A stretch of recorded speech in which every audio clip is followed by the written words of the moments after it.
Hey there folks, I'm on to the video, and with the first week of the Dakar Rally just completed and us having gone through a rest day today, I'm going to have a look back at the first week and also potentially give some predictions going forward into week 2.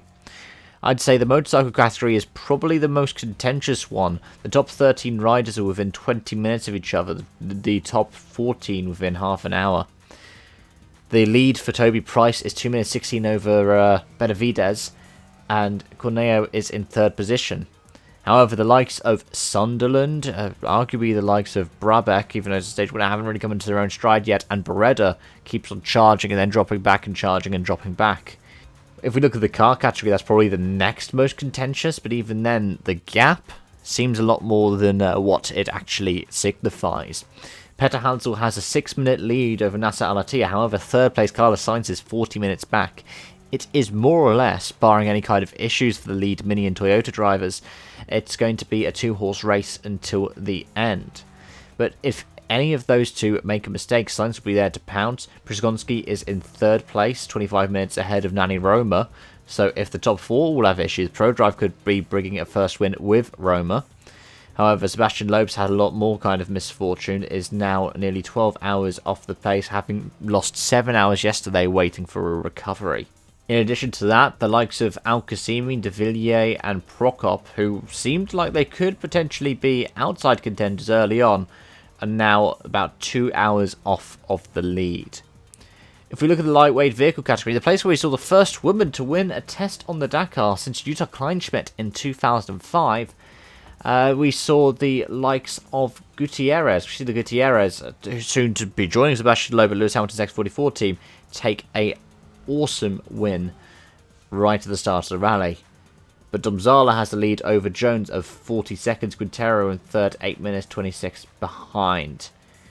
But as for some of the other kind of big names that were going to be entering in this competition in the lightweight prototype category, Matthias Ekstrom is 6.5 hours back. And Chris Meek, well, Chris Meek's been having a rough old Dakar. He's down in 49th place. He's 79 hours behind the leader, having had fires, crashes, all kinds of things. None of which really is fault either. It's all been mechanical that's been setting him back.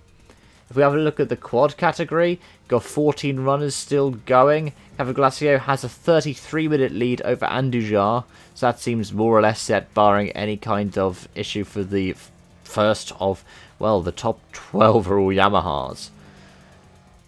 But third place Giroud, 45 minutes behind. All three of them have been taking wins, and so is the likes of Enrico in fourth. But Enrico in fourth is nearly an hour off the lead. Look at our final category, the trucks. Well, it's a Kamaz 1-2-3, Sotnikov from Shipilov from Maldiv. However, the 500 truck, Karganov, had a really horrible start to the Dakar, finds himself 2 hours 21 behind the leader.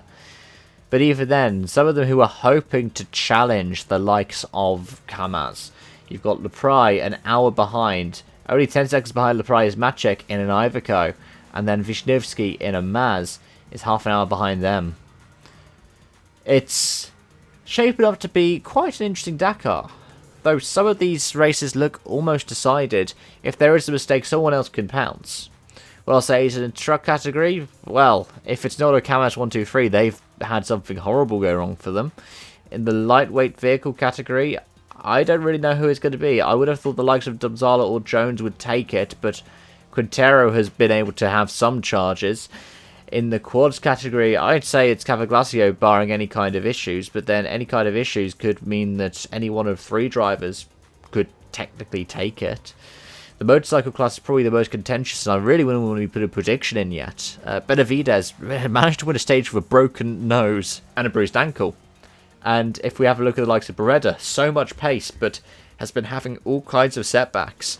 And like I said, we haven't seen the proper pace for the likes of Sam Sunderland, for example. The car category, well, I think that's going to go to Mr. Dakar, Peter Hansel, but Al-Attiyah could easily throw up a surprise to Toyota with the second half of the rally. But we're only really going to see it at the final day when we arrive back in Jeddah. Let me know your thoughts in the comment section down below, as well as your predictions. Thank you so much for watching, and I hope to see you again soon. Bye-bye for now.